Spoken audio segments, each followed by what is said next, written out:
Hello hello. Shri Sadguru Maharaj की जय। श्री सद्गुरु महाराज की जय। श्री सद्गुरु महाराज की जय। महर्षि में ही सत्संग सुधा सागर से गुरु महाराज का प्रवचन। बाबा साहब के उपदेशों का सार। प्यारे लोगों, मैं पहल सन 1909 ईस्वी के अंत में बाबा साहब पूज्य देवी बाबा साहब जी के यहाँ मुरादाबाद आया था। बाबा साहब सत्संग प्रचार के लिए बहुत भ्रमण करते थे। वे भागलपुर गए थे, वहाँ पहले से ही उनका प्रचार था। सत्संग के लिए भागलपुर में एक घर बन चुका था जो खपरे से छाया हुआ था। उसमें हम लोग 500-700 आदमी बैठ सकते थे। वह समय अक्टूबर दुर्गा पूजा का था। वहाँ वे एक पखवाड़े से अधिक ठहर गए। चलते समय मेरे विनय करने पर उन्होंने मुझे भी संग लेने की कृपा की। यहाँ मुरादाबाद आते आते 1909 ईस्वी का अंत ही हो गया। उनके बाबा देवी साहब साथ में मैं यहाँ मुरादाबाद पहुँचा। सत्संग होता था तो मैं बहुत कम समझता था। बाबा साहब मुझे विशेष समझाना चाहते थे। सत्संग वचन कहकर वे सबसे पूछते थे क्या समझा, हमसे भी पूछते थे। वे विद्यालय की शिक्षा के समान ही जिससे याद रहे सत्संग वचन समझाकर प्रश्न किया करते थे। इनका बाबा देवी साहब का लेख बहुत कम मिलता है। रामायण के बाल का आदि तथा उत्तर का अंत तथा घट रामायण की भूमिका, इन दो ही पुस्तकों में इनका लेख पाया जाता है। इनका मत ऐसा नहीं था कि जिसमें किसी दूसरे मत का खंडन हो। मैं यही जानकर उनके सत्संग में सम्मिलित हुआ था। पूर्णिया जिला अंतर्गत ग्राम जोत राम राय में बाबू धीरज लाल जी सत्संग कराते थे। मैंने उनसे पूछा सत्संग क्या है। उन्होंने उत्तर दिया ईश्वर भक्ति का उपदेश। मैंने पूछा आपका क्या मत है। उन्होंने उत्तर दिया संत मत। मैंने फिर पूछा संत मत क्या है। उन्होंने उत्तर दिया जो सब संतों का मत है। मैंने फिर पूछा आप सब संतों को मानते हैं। उन्होंने उत्तर दिया हाँ, मैं सब संतों को मानता हूँ। मैंने पूछा संत मत क्या है। उन्होंने उत्तर दिया जो सब संतों का मत है। मैंने फिर पूछा आप सब संतों को मानते हैं। उन्होंने उत्तर दिया हाँ, हम सब संतों को मानता हूँ। मेरे हृदय में यह सुनकर कि ये सब संतों को मानते हैं, संत मत सत्संग की ओर बड़ा आकर्षण हुआ। मैं पहले सत्संग का विरोधी था। अन्य संतों को भी, अन्य लोगों को भी सत्संग में जाने के लिए मना करता था। मैं लोगों से कहता था ये लोग सत्संगी गुरु को नहीं मानते, वहाँ मत जाओ, क्योंकि मैं तो कभी सत्संग में गया था नहीं। केवल लोगों से सुना था कि ये लोग गुरु देवता देवी आदि किसी को नहीं मानते। बाबा साहब कहते थे वैदिक धर्मी मुसलमान ईसाई कुछ बने रहो, असली चीज़ धर्म को जानो और ध्यानाभ्यास के बिना एक दिन भी मत रहो। इनमें बाबा साहब में मतांतर नहीं था।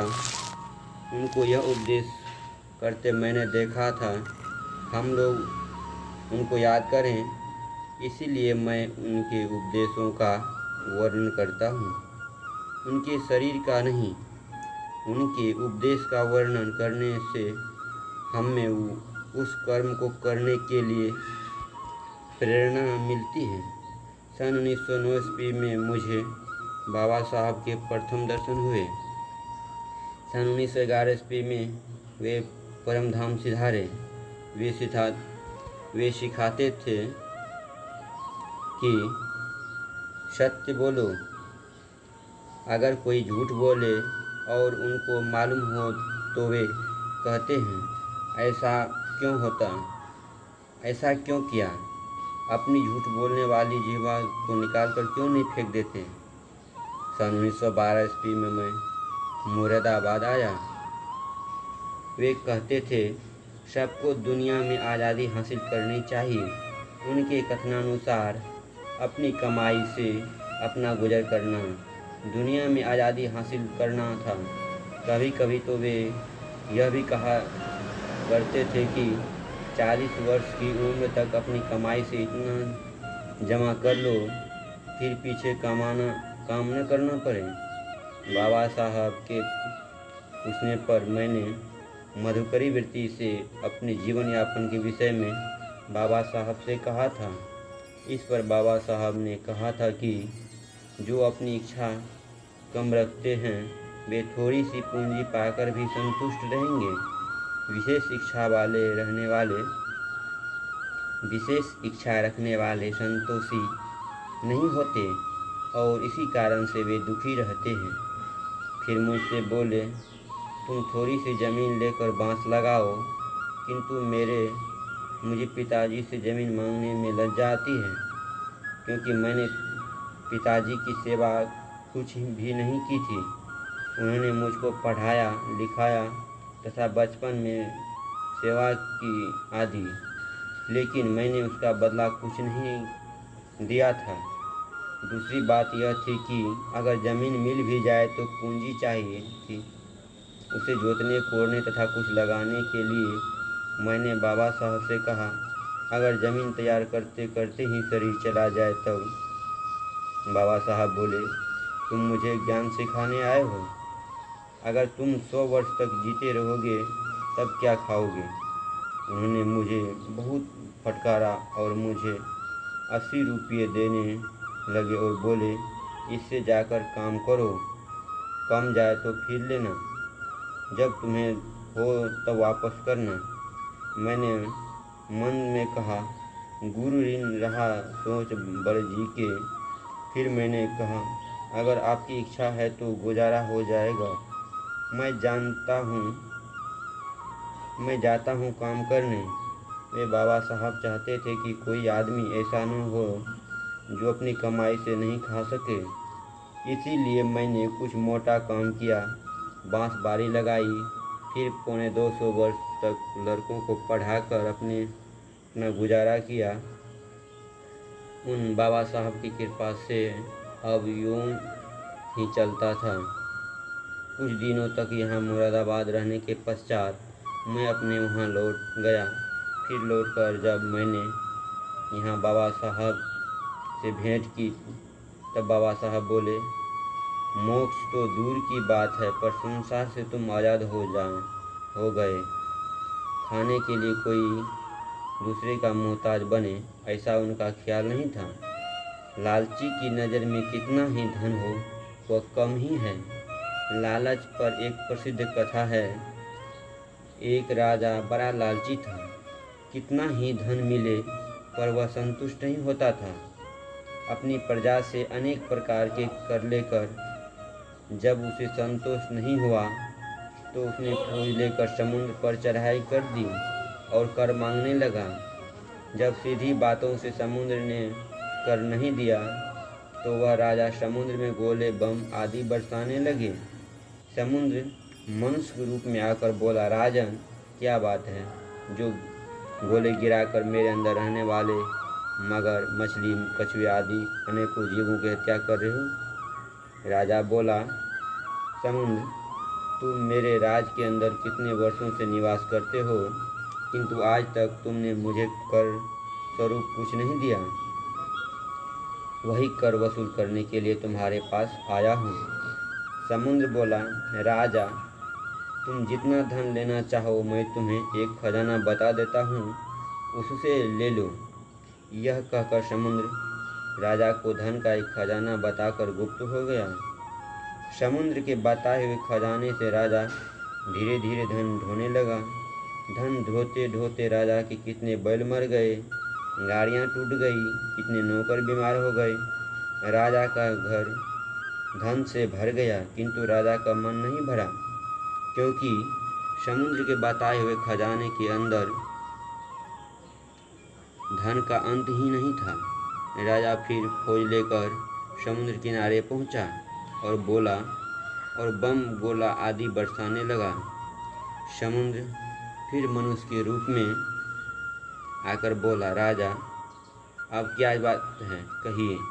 राजा बोला, तुम्हारे धन को ढोते ढोते मेरे सब घर भर गए, किंतु तुम्हारे धन का अंत नहीं हुआ। अब मेरे पास स्थान नहीं है जहाँ धन को ले जाकर रख सकूं, इसलिए कोई ऐसा बर्तन दो जिसमें सब धन अट सके। समुद्र ने राजा के हाथ में मनुष्य की खोपड़ी देते हुए कहा, राजा यह खोपड़ी लो, इसी में रखो।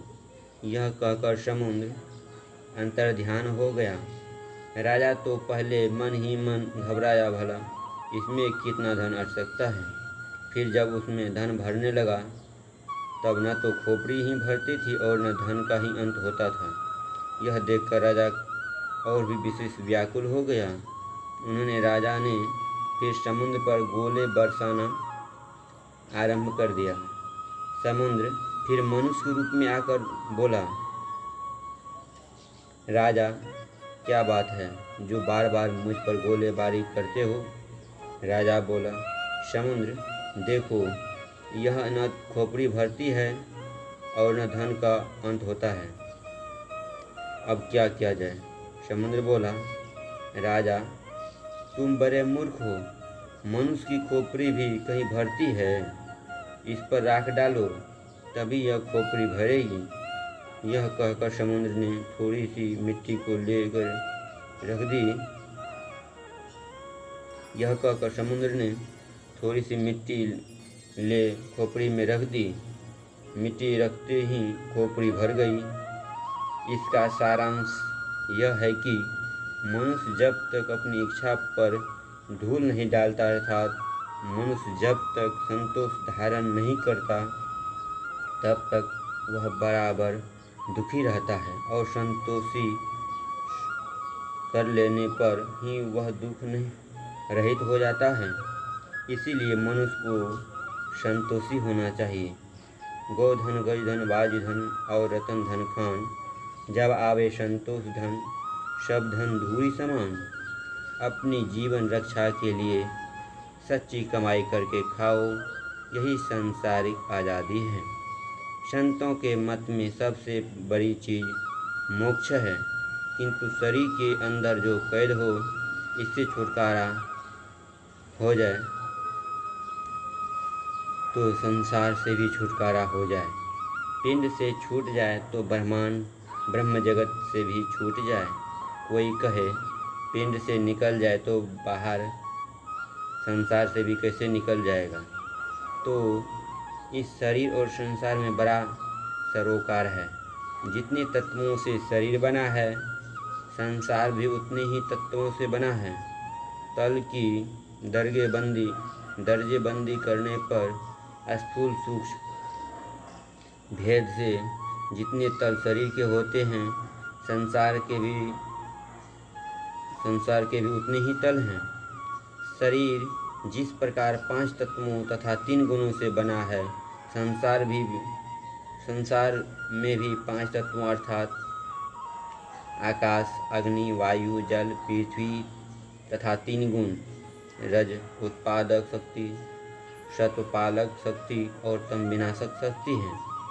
जागृत में शरीर के स्थूल तल पर काम करने से संसार के भी स्थूल तल पर ही काम करते हैं।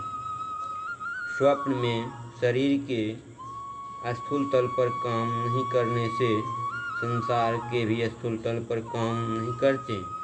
इस प्रकार यदि आप अपने शरीर के सूक्ष्म तल पर पहुँच जाए तो संसार के भी सूक्ष्म तल पर पहुँच जाएंगे। तथा जिस प्रकार शरीर के स्थूल तल पर रहकर स्थूल संसार को देख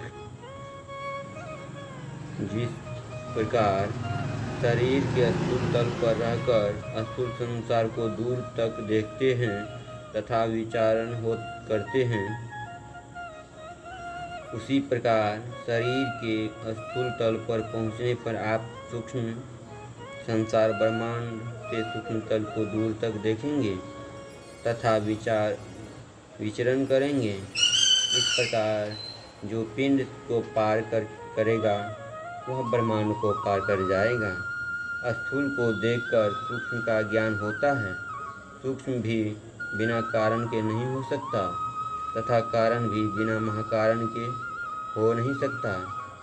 इन चारों से छूटने पर केवल परम पद है। बाबा साहब इसी मत का प्रचार करते थे तथा साधन करते थे। वे कभी नहीं कहते थे कि हम तुमको ऊपर चढ़ा देंगे। वे कहते थे उस ईश्वर को पाने के लिए उसका अवलंब उसके प्रति तुम्हारे भक्ति होनी चाहिए। इसके लिए साधन ठीक से है करो। जहाँ ईश्वर की प्राप्ति होती है वहाँ सारे माइक आवरणों का पार होना होता है। जहाँ सब आवरणों का पार होना होता है वही परमात्मा है। जिमि थल बिनु जल रही न सकाई, कोटि भांति को करें उपाय, तथा मोक्ष सुख सुन खगराई, रही न सके हरि भगत बिहाई। गोस्वामी तुलसीदास जी बाबा साहब वही बतलाते थे जो वेद उपनिषदों तथा संतवानियों में है। वे कहते थे कब्र में दाखिल होने तथा चिता में जलने से पहले मोक्ष प्राप्त कर लो। इसके साधन बतलाते थे। मन को एकाग्र करो, इसकी बड़ी आवश्यकता है। सुरत फांसी संसार में ताते परिगा दूर, सुरत बांधे स्थिर करो, आठों पहर हजूर। पहले मोटा मोटे जप करो, फिर किसी स्थूल रूप का मानस ध्यान करो, फिर सूक्ष्म साधन ध्यान करो। इसके लिए दृष्टि साधन करो। दृष्टि साधन उसको कहते हैं जो आँख के साथ अभ्यास किया जाता है। इसके साधन करने के सैकड़ों गुण और अमल हैं कि जो भारतवर्ष और दूसरे मुल्कों में जारी है। लेकिन बाजे इनमें ऐसे हैं जिनसे आँखों के दोनों गोले टेढ़े पड़ जाते हैं, और बाजे ऐसे हैं कि जिनसे आँखें जाती रहती हैं, और बाजे कायदे ऐसे भी हैं जो कि आँख की दोनों पुतलियों को इनमें होकर परेशानी बाहर को निकालती है, आँख खराब कर देते हैं, जिससे फिर आँखों में से धुंधला दिखाई पड़ता है। और चाहे तमाम उम्र हकीम वैद्य डॉक्टर इलाज करें, किसी तरह पुतलियाँ दुरुस्त नहीं होती। दृष्टि से अभ्यास करने का वह भी कायदा है जिसको आँख और आँख के गोले से कुछ ताल्लुक नहीं है, और दृष्टि के मानी आँख और आँख के गोले हैं, जिससे कि यह नुकसान होते हैं जो ऊपर बयान किए गए हैं। दृष्टि निगाह को कहते हैं कि जो मांस और खून की बनी हुई नहीं है। मनुष्य में यह निगाह ऐसी बड़ी ताकतवर चीज़ है जितने बड़े बड़े छिपे हुए साइंस और विद्याओं को निकालकर दुनिया में जाहिर किया है, और सिद्धि वगैरह की असलियत और मसालों का पता जिससे कि वह हो सकती है, सिवाय इसके और किसी से नहीं लग सकता है। योग विद्या सीखने का दृष्टि पहला कायदा है, और जिसे अभ्यास करने का गुण ऐसा उम्दा है जिससे स्थूल शरीर के किसी हिस्से को कुछ तकलीफ नहीं होती, और अभ्यासी इसके अभ्यास से उन निशानों को जिनको कि ईश्वर या खुदा की आकाशीय आसमानी ग्रंथों और किताबों में सबसे बड़ा बतलाया है, जल्द पाकर मालूम कर लेता है। और तमाम दुनिया के सिद्धांतों वसूल अभ्यासी के रूबरू हाथ जोड़कर खड़े रहते हैं, जो तमाम उम्र पोथियों और ग्रंथों को पढ़ने और सुनने से हासिल नहीं होते, लेकिन दृष्टि सिर्फ उसी जगह पहुंच जाती है जहां तक कि रूप है और जहां से कि आवागमन हो सकता है। दृष्टि उसके आगे नहीं जा सकती जहां की रूप और रेखा कुछ भी नहीं है और जहां से मोक्ष प्राप्त होता है। संतों के मत में सबसे बड़ा पदार्थ मोक्ष है और उस जगह तक दृष्टि नहीं जा सकती, इसीलिए शब्द का दूसरा कायदा वहां पहुंचने को उपदेश दिया गया है। बाबा साहब के दृष्टि योग, दृष्टि साधन तथा शब्द योग, शब्द साधन विषयक वर्णन को कबीर साहब का यह शब्द अत्यंत पुष्ट करता है। गगन की ओट निशाना है, दाहिने सूर्य चंद्रमा बाएं, तिनके बीच छिपाना है। तन की कमान सूरत का रौदा, शब्द बान ले ताना है। मारत बान विधात तन ही तन, सदगुरु का परवाना है। मारयो बान घाव नहीं तन में, जिन लागा तिन जाना है। कहे कबीर सुनो भाई साधो, जिन जाना तिन माना है। इसी प्रकार की वाणी सब संतों की वाणियों में पाई जाती है। बाबा साहब कहते थे कि दृष्टि अभ्यास के बाद शब्द अभ्यास करो। भजन के समय सब ख्यालों का विसर्जन कर बैठो, भाव शून्य होकर बैठो।